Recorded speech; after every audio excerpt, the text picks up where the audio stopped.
n'est pas la seule dans ces cas-là.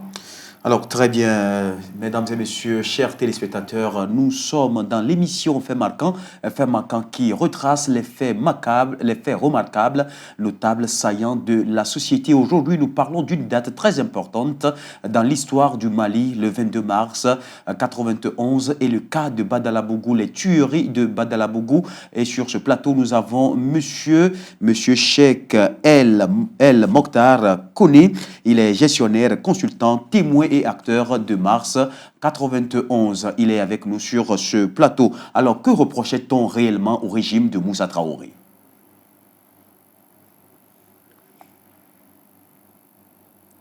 Moussa Traoré dirigeait le Mali depuis 23 ans. Mais pour certains, depuis 13 ans, parce que c'était d'abord le régime du CMLN. Hein? La jointe. La junte qui avait pris le pouvoir en 68. Quand ils sont venus, malgré tout ce qu'on disait, les gens les ont applaudis, les vidéos existent même sur YouTube. Donc eux, ils nous ont fait comprendre que c'était du monopartisme, c'était un président dont la photo était sur les monnaies, un président qui voulait diriger le Mali à sa guise, mais qui, avec le recul, tout le monde l'a compris, avait une vision et qui était panafricaniste de bout en bout. Donc Moussa est venu pour pouvoir incarner un nouvel espoir. Et ce nouvel espoir a été déçu moins de 2 ans après. Parce qu'on a compris que certains militaires sont venus juste pour s'enrichir.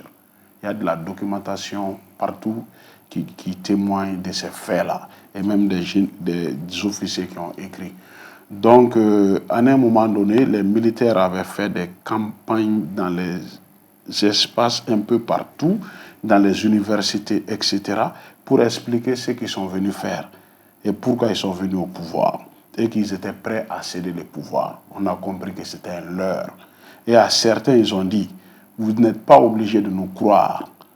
Soit vous acceptez ce qu'on fait ou vous vous tenez à carreau. Bref, c'était de la dictature. L'arbre ne peut pas cacher la forêt. Mais est-ce que vous avez l'impression que l'histoire